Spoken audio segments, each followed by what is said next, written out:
कहते हैं कि नील और फणिस नाम के दो भील लड़के थे।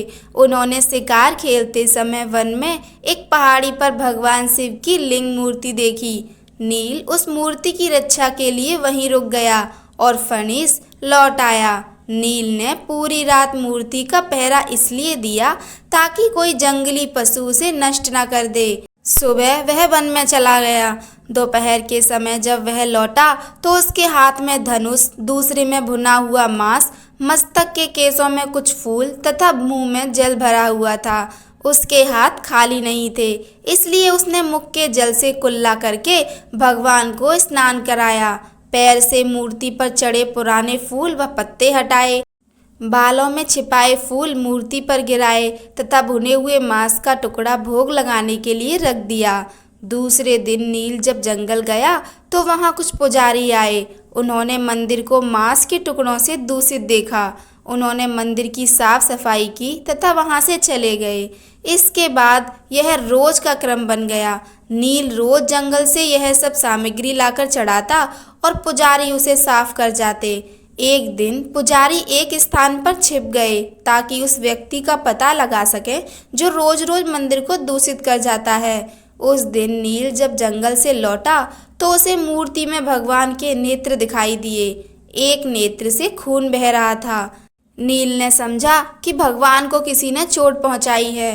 वह धनुष पर बाण चढ़ाकर उस चोट पहुंचाने वाले व्यक्ति को ढूंढने लगा। जब उसे कोई नहीं मिला तो वह कई प्रकार की जड़ी बूटियां ले आया तथा वह भगवान की आंख का उपचार करने लगा, परंतु रक्त धारा बंद न हुई। तभी उसे अपने बुजुर्गों की एक बात याद आई।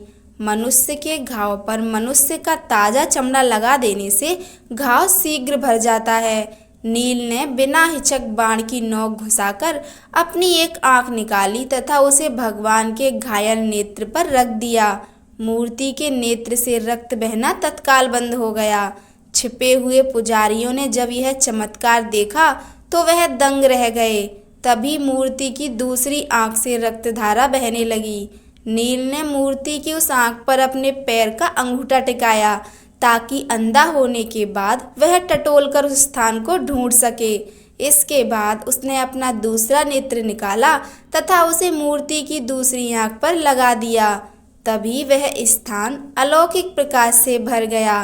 भगवान शिव प्रकट हो गए तथा उन्होंने नील का हाथ पकड़ लिया। वे नील को अपने साथ शिवलोक ले गए। नील का नाम उसी समय से कण्णप, तमिल में कर्ण नेत्र को कहते हैं, पड़ गया।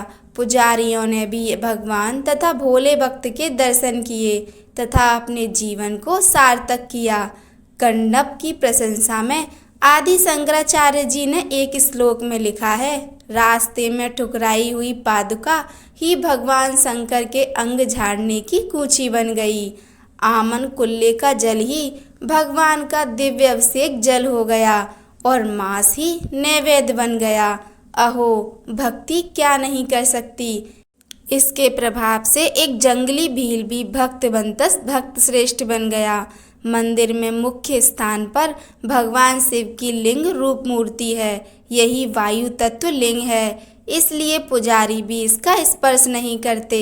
मूर्ति के पास स्वर्ण पट स्थापित है, उसी पर माला इत्यादि चढ़ाकर पूजा की जाती है। इस मूर्ति में मकड़ी, हाथी तथा सर्प के दांतों के चिन्ह स्पष्ट दिखाई देते हैं। कहा जाता है कि सबसे पहले मकड़ी, हाथी तथा सर्प ने भगवान शिव की आराधना की थी।